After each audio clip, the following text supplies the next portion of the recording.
Còn một con này.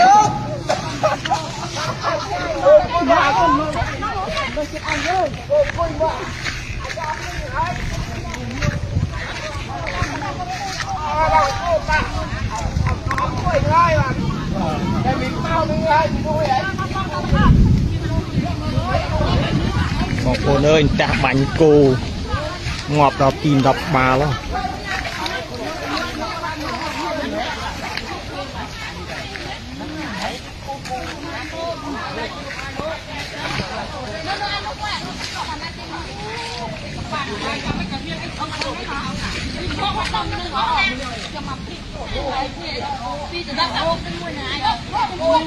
Pin đọc cô độ con này